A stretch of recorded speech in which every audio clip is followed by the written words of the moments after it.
In diesem Video möchte ich einen Showtruck vorstellen. Die Eigentümer waren so nett und haben mir das gesamte Fahrzeug gezeigt. Und da geht's jetzt los. Hallo ihr beiden, ich habe euer großes Wohnmobil hier gesehen und möchte euch ein bisschen befragen zu eurem Fahrzeug. Stellt euch doch bitte kurz mal vor. Ich fange mal mit der Dame an. Ladies first, ich bin die Nicole, Ja. die Frau von ihm. Ja. Und ich bin Roberto Barile, somit ist sie Nicole Barile. Ja. Und wir beide sind im Yachtbereich unterwegs, normalerweise von einem zum anderen Yachthafen mit unserem Showtruck hier.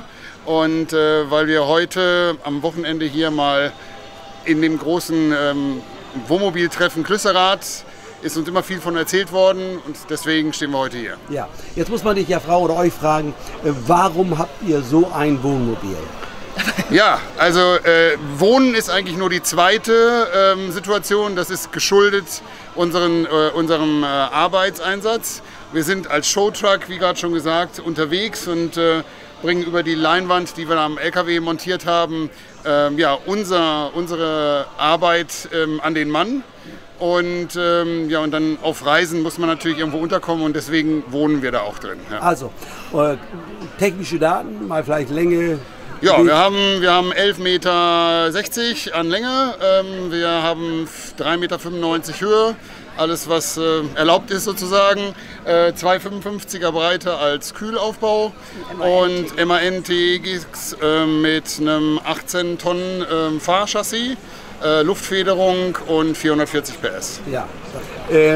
Jetzt hast du auch so eine besondere Lackierung. Ja. Warum hat man so eine Lackierung? Weil ich unauffällig möglichst unterwegs sein wollte. Da kommt jetzt gerade das italienische Eis. Ja, das ist auch kein Problem. Ja, ich wollte tatsächlich, ja, wenn man auf einem Parkplatz steht, der Punkt haben, dass man ins Gespräch kommt und da fragt man sich dann wie und warum und was ist das. Und die Farbe ist tatsächlich eine Farbe, die ein Kunden von mir empfohlen hat. Lamborghini, jetzt muss ich gucken, Arancio Aurora Borealis, so heißt die Farbe. Und Orange ist meine Firmenfarbe, somit kamen die Sachen halt ganz gut zusammen. Okay, also damit seid ihr dann deutschlandweit oder vielleicht sogar europaweit unterwegs? Auf jeden Fall europaweit, ja. Ja, okay. Ja. Ja.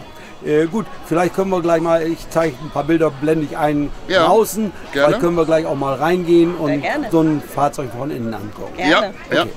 Okay. Daten fällig. Ja. Also wir haben jetzt hier haben wir dann diese Fahrzeughebebühne gebaut. Die wird dann noch ein bisschen erweitert, das erkläre ich gleich. Wir haben hier einen Zweisitzer, der voll elektrisch funktioniert, der auch immer von dem großen LKW mit Strom versorgt wird. Also wir sind vollkommen autark, wir brauchen keinen Stromstecker, wenn wir im normalen Betrieb unterwegs sind. Wenn wir so wie hier jetzt den ganzen Tag die LED-Wand laufen haben, dann habe ich jetzt mal einen Stecker drin stecken, aber das ist mehr so zur Sicherheit. Vor allen Dingen, weil heute ja dann das Fußballspiel ist, wir wollen das übertragen und da kann ja dann der Strom nicht irgendwie im halben Spiel dann ausgehen, deswegen gehen wir dann mal lieber auf Nummer sicher. Ja. Da haben wir dann eine Garage drin, wo das Auto reinpasst, verziert mit der Kunst meiner Frau. Und da ist sie dann tätig. Das ist nicht nur für die Wandkunst, das sehen wir auch gleich noch im Auto drin. Also wirklich auch funktionale Kunst macht Nicole. Richtig, Lampen, in dem Fall sind es Bilder, sind auch andere Möglichkeiten, Tisch oder andere Oberflächen, Duschwände und solche Sachen. Da hat sich dann Nicole verwirklicht. Eins fehlt schon, wir haben normalerweise ein großes, breites noch vor Kopf liegen, das ist gerade verkauft worden. Und ja, das ist eigentlich die Garage. Hier erkennt man schon, das ist also eine dieser Lampen, die Nicole dann personalisiert, auch in unseren Farben, blau wie das Meer, weiß wie die Gischt und dann unser Orange dann dabei. Warum sind da diese Schrauben dran? Das ist eine Reminiszenz an, ich habe 1999 meine erste eigene Luxusjacht gekauft auf Ibiza. Bin da das erste Mal ausgewandert. Und das sind noch die Andenken. Genau, die Reserveschrauben von der ersten Ja, Jahr. ja, Genau. schön. ja, von dem ersten Schiff damals. Okay. Könnte man, also es kommt quasi Unterflor wie so ein Aufzug runter und da stecken dann lauter Makita-Kisten drin. Ach so. Das können wir uns gleich angucken. Und ja, dann vorne haben wir einen ganz normalen Fernfahrer-LKW mit auch noch 2 zusätzlichen Pritschen. Das ist unser Gästezimmer sozusagen. Wenn wir mit LKW-Fahrer, wenn wir lange auf Tour sind, dass wir dann also nicht nur den ganzen Tag arbeiten mit Kundengesprächen und so weiter und dann noch fahren müssen. Da haben wir dann gerne einen Freund dabei oder auch jemand, der das dann nebenberuflich macht, mit dem wir dann unterwegs sind. Und da trennen wir das eine vom anderen, dass das wirklich dann auch abgetrennte Bereiche sind. Dann haben wir hier noch eine Besonderheit, die habe ich mir auch eingebaut, wenn man einmal nach oben schaut. Also man kennt ja Regenduschen, das ist üblicherweise ist das eben eine Regendusche. Die ist jetzt auch schon nicht klein. Aber ich wollte nicht eine haben, sondern ich wollte 9-mal so groß haben, die dann schlussendlich hier unten in die Duschtasse fällt und ist gerade nicht angeschlossen, aber an diesem Wasseranschluss da quasi seine Versorgung dann bekommt, beziehungsweise den Abfluss. Und die wird dann auch, wenn die dann auf der Seite eingeschaltet wird, wird die dann auch mit LED beleuchtet. Wir können dann um ein bisschen, ich sage jetzt mal, tanzend unter der Dusche im Regen zu stehen, können wir das dann auch im Takt der Musik laufen lassen, dass dann die verschiedenen Paneele an- und ausgehen. Genau, auf den Bassschlag fällt dann das Wasser. Ganz genau. Das sind Besonderheiten, das ist das, was draußen passiert, wo die Leute dann eben das, was ich am Anfang gesagt habe, auf diese Besonderheit achten und sagen und fragen, was ist das denn? Und so kommt man halt ins Gespräch. Schön. Dann geht er quasi auf. Dann habe ich also hier die komplette Steuerung, alles und mit entsprechend Außenanschlüssen für USB, für 220 Volt. Wir haben ja gerade schon über die Shower gesprochen, also die Dusche. Wir haben aber auch einen Wasserfall. Wir sehen hier, dass der Wasserfall voll laufen kann, langsam, schnell und mit Musik laufen kann. Und da fragt man sich, wo ist der Wasserfall? Der hängt in unserer Markise. Und unsere Markise, jetzt müssen wir gucken, wie wir das mit der Sonne machen. Ja. An der Kante, wo der ein oder andere nur die LED-Leiste hat, die wir rechts und links haben, fällt ein Wasserfall mit über 600 Düsen runter, vertikal auf den Boden und wird beleuchtet und kann auch da wieder im Takt der Musik dann entsprechend fallen. Ja, das ist interessant. Muss man sagen. Das ist natürlich alles in Multicolor und wie auch immer und mit Fernbedienung, ja. Aber so kommt dann keiner dran, der da nicht dran gehört. Schön. Und was passiert jetzt? Jetzt haben wir für, wenn man zusätzliche Sachen transportieren möchte, ja. Unten einen Aufzug, ach so, der Unterflur rauskommt, ja. Wo ich 20 Koffer untergebracht habe, die mir dann so diese ganzen Kleinigkeiten, ob es jetzt Kabel für die Trailer sind, ja. Ob es jetzt Outdoor-Lampen sind, ob es für den Hühler irgendwelche Accessoren sind, dann alles, was man so braucht, was sonst stören würde. Ja. Aber wenn man ankommt, dann fährt man diesen Aufzug runter und man kann die einzige Kiste rausziehen, die man braucht. Und somit ist das im Endeffekt dann verschwunden, ja. Wenn es dann wieder zufährt. Ja. Das ist auch so eine eigene Konstruktion oder Erfindung. Ne? Ja. Das gibt es also so nicht aus dem Fahrzeugbau. Nee. Ja, ist aus Edelstahl, damit da halt nichts passiert, weil es ist ja der Gischt ausgesetzt. Richtig. Und, aber da haben wir nie Probleme mit. Und die Koffer sind auch wasserdicht? Ganz genau, richtig. Deswegen sind die auch alle gleich, damit die von der Größe her austauschbar sind. Ja. Sind also 2 Etagen an Koffern, die da unten drunter liegen. Ja. Du hast hier so ein besonderes Dekor auf deinem Fahrzeug. Ja. Was ist das? Das ist ein Kunstwerk, fahrendes Kunstwerk, diesmal nicht von meiner Frau, sondern von einem bekannten großen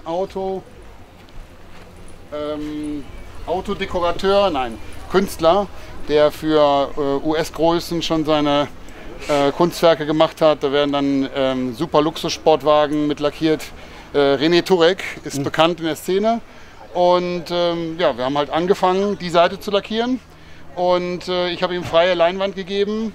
Und er hat dann so ein bisschen mein Hobby mit meinem Beruf verbunden. Und das ist im Endeffekt so das Dekor, was dann da entstanden ist. Ja. Also ich stand in Düsseldorf im Medienhafen, da haben wir dann ein öffentliches Happening draus gemacht. Und alle Leute standen da und haben sich gewundert, was denn da gemacht wird. Und wurde ich dann auch gefragt. Und habe gesagt, keine Ahnung, was René da macht.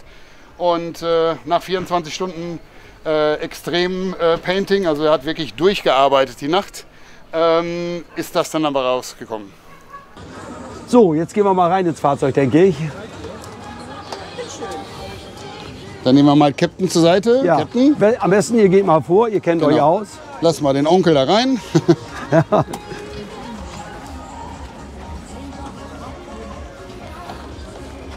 Oh, oh, ungewohnt. Aha. So wohnt sich das in einem so großen Mobil. Ja, interessant. Ja, wir fangen einfach mal mit dem an, was hinter dir ist. Ja. Das ist normalerweise unser Besprechungsraum. Wir hatten jetzt gerade für den Mittagstisch gedeckt, bevor du dich angemeldet hast. Ach so. Von daher kein Problem. Wir haben also hier auch zu Corona-Zeiten ist er gebaut worden, schon direkt mit einem entsprechenden Abstandmöglichkeit. Also Corona-technisch konnten wir zu viert hier drin sitzen, jeder in einer Ecke, und wir haben die 2 Meter Abstand gehalten. Und wo es jetzt wieder ein bisschen normaler ist, die ganze Geschichte, sind wir bei bis zu maximal 8 Leuten, die also hier in dieses U reinpassen. Und ja, dann haben wir dann die Möglichkeit, uns dann tatsächlich nach einem Tag voller Arbeit auch wirklich hier mit voller Länge rechts und links zu zweit hinzulegen. Ja. Und dann auch mal ab und zu Fernsehen zu schauen. Ja. Und wir sind halt umgestiegen von Booten, weil ich mit Booten zu tun habe als Makler. Ich habe die ein oder anderen Boote halt selber gehabt über die Jahre. Sind wir dann jetzt zur Landjacht übergegangen und fahren mit der Landjacht zu den Schiffen unserer Kunden. Ja. Und sind deswegen damit unterwegs. Haben den Bildschirm weniger zum Fernsehgucken als mehr zum Präsentieren. Das ist also, wenn ich mit dem Laptop oder Nicole mit dem iPad dann den Kunden berät, dass wir dann da wirklich in dem Maße das dann auch dem Kunden direkt zeigen können und dass er nicht immer nur über die Schulter schauen kann, sondern dass jeder von den Leuten, die hier sitzen, dann auch weiß, über was wir reden. Da haben wir es im Moment dunkel, weil da hängt die LED-Wand vor. Die deckt quasi dieses Fenster ab jetzt gerade.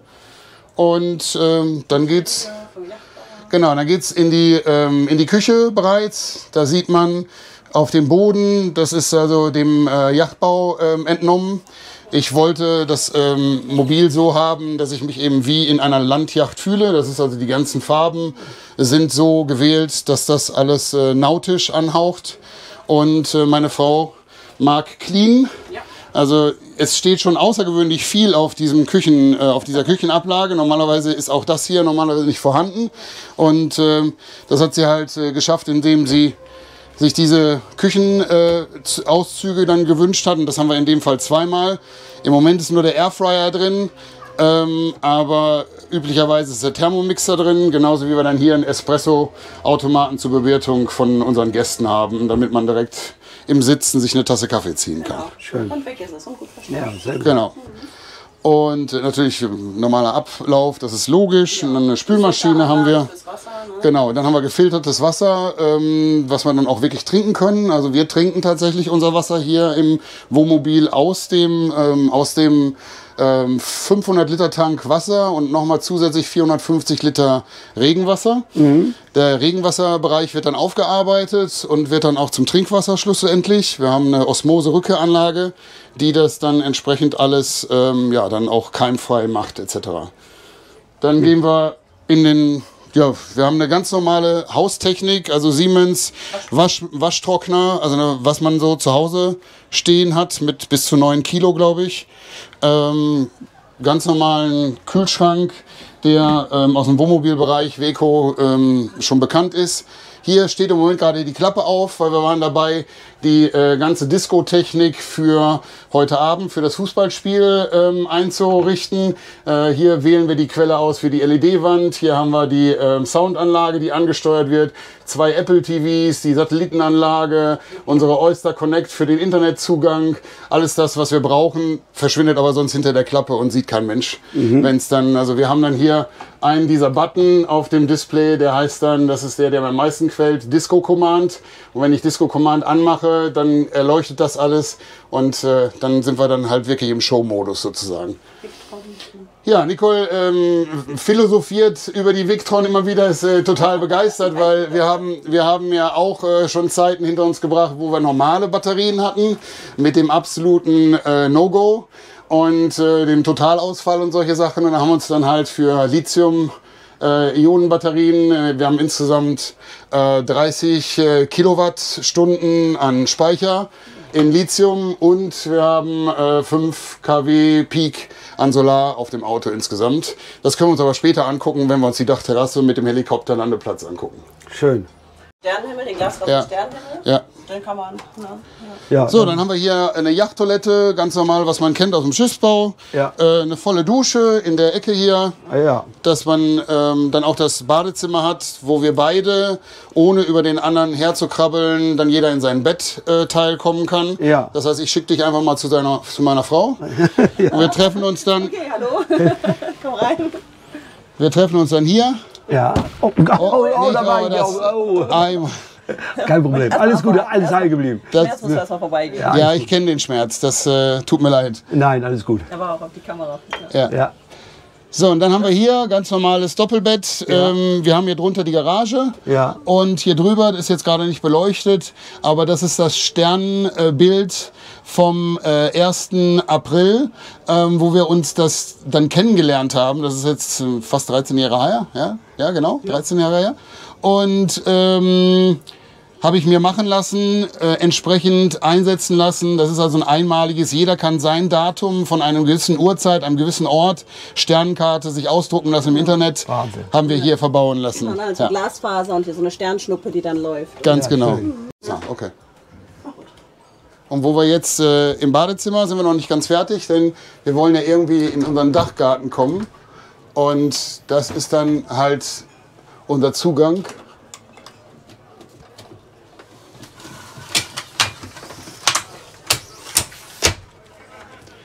So, dann mache ich dir mal das Fliegengitter auf. So, und jetzt gehen wir durch den doppelten Boden, nämlich Ja. den doppelten Dachboden. Also du hast da jetzt eine Dachluke geöffnet Ja, und damit können wir aufs Dach. richtig. So, kann weitergehen. Ja, Ich sehe viel Solar hier. Ja. Du hast also Solar und das hast du mir gestern schon erzählt. Du kannst das, wenn du fährst, klappst du das runter, dann ist Richtig. nicht das waagerecht. Und Ganz jetzt, genau. wenn du stehst, senkrecht. sie funktioniert halt immer. Das heißt also, wenn ich auf der Autobahn bin und es ist zusammengeklappt, das muss man sich wie so ein Sandwich vorstellen, was in der Mitte runterkommt, dann ist die obere Seite diejenige, die am meisten funktioniert. Das sind Ja. so bifaziale Module aus Glas, die dann also wirklich auf beiden Seiten funktionieren. Ja. Die stärkere Seite ist die Außenseite. Ja, Und somit habe ich in jeder Ausrichtung immer wieder Stromproduktion. ja, Und wir haben hier dann auch die Markise, über die wir gerade gesprochen haben. Ich habe halt keine Rollmarkise, wie wir gerade drüber philosophiert haben, deswegen der doppelte Boden. Hier dann Solar, die man reinfährt und wieder rausfährt. Ja, wir sind heute, ich glaube, am einen der heißesten Tage. Du darfst übers Glas laufen. ja, heute nicht. Ist mir einfach zu warm, ja, als zu Und heiß. Ja, an den Ecken fahren Pylonen raus und haben dann normalerweise noch 2 Sonnensegel obendrauf auf voller Breite. Ja. Die gehen dann ungefähr auf 2,50 Meter hoch, Ja. damit man dann hier auch einen prächtigen Ausblick dann über normalerweise die Häfen und in diesem Fall Wohnmobiltreffen Klüsserath haben. ja, schön. Wir mussten die Aufnahmen dann auf dem Dach da oben abbrechen. Es war einfach zu heiß, ich war barfuß, ich konnte einfach nicht mehr auf der Fläche dort stehen. Das besondere Mobil, was ihr habt, wer hat es entwickelt und wer hat es gebaut und wie ist es abgelaufen? Es sind viele Hände, die da ineinander gespielt haben und die habe ich mir alle ausgesucht, sag ich mal so. Wir haben 2 Jahre dafür gebraucht und der kreative Kopf und der konstruktive Kopf bin ich selber. Habe in Deutschland lange jemanden gesucht, der mir das so umsetzen konnte. Und da war also, wir kamen mit den Konstruktionszeiten nicht klar. Also ich wollte das Mobil so schnell wie möglich auf die Beine gestellt haben. Und dann hieß es, dann kommen Sie in 3 Monaten nochmal wieder und dann überlegen wir mal, wie wir das hinkriegen. Und dann habe ich dann auch sehr eng mit der DEKRA und dem TÜV zusammengearbeitet und habe dann gesagt, worauf müssen wir achten, was sind die Vorschriften. Das ist ja jetzt ein Showtruck, den man nicht überall sieht und das ist ja auch nicht von der Stange. Genauso wie der Dachgarten oben. Die Höhe ist wichtig zum Beispiel, man darf nicht über 5 Meter gehen und zigtausend Auflagen. Und nachdem wir das alles abgehakt hatten, bin ich dann wie gesagt zu diesen Renntransporter-Leuten gekommen und die waren kompetent und in der direkten Umsetzung und dann mit meinen LED-Bauern, die entsprechend dann diese abgefahrene Klappmechanismus entwickelt haben. Wir haben da verschiedene Möglichkeiten durchgeplant, wie man diese LED-Wand dann transportiert ohne sie immer an der Wand zu haben, weil sie ragt bis vorne über die Fahrerscheibe hinaus. Das hat alles seine Zeit gedauert, aber schlussendlich funktioniert es ja jetzt. Ja. Ja, die Wand wird, das habe ich schon von Nicole, Genau. Ja, genau, gehört. Die kann man zusammenklappen. Genau, man muss sich vorstellen, wenn das jetzt die Beifahrerseite ist, ist es die Wand, die im Moment so am Auto anliegt. Die schiebe ich auf einer Schwerlastschiene raus, dann schwebt die quasi mit 2 Meter Entfernung. Dann haben wir 2 Meter Flügel, die man zusammenklappt. Und dann zieht man das Gesamte hinter die Fahrerkabine. Also hinter dem Fahrerhaus. Ganz genau. Es verschwindet dann quasi zwischen Fahrerhaus und Aufbau. Ja, wunderbar. Ja. Deswegen haben wir auch nicht wie übliche Wohnmobile das Fahrerhaus integriert und mussten deswegen also keinen Durchgang und haben deswegen diese Präsentationsscreen, genauso die Rundsitzecke machen können. Ja. Und wenn man jetzt jemand mal wirklich Lust auf euch hat und euch buchen möchte, dann findet man euch im Internet. Richtig, man findet uns im Internet, nicht zuletzt auf Instagram. Ja. Heißt Mio, also das erkläre ich kurz, meo.showtruck. Ja. Mio deswegen, weil es ein Mobile Entertainment Office ist. Und somit ist das meo.showtruck, das ist eigentlich das Beste. Und da sieht man unsere Events, auf denen wir unterwegs waren, etc. Da gibt es die Direct Message Möglichkeit und da kann man uns dann buchen. Wunderbar. Ihr beiden, war alles interessant hier mit euch durchzugehen und anzuschauen. Danke erstmal dafür. Gerne. Ja, ich kann euch nur weiterhin viel Erfolg wünschen mit Danke, eurem danke. Trag hier. Und ja, und vielleicht kreuzen sich irgendwann unsere Wege. Gerne, für mal auf der Bootmesse in Düsseldorf oder wo auch immer. Ja, Dankeschön und bye bye, bis zum nächsten Mal. Tschüss. Tschüss.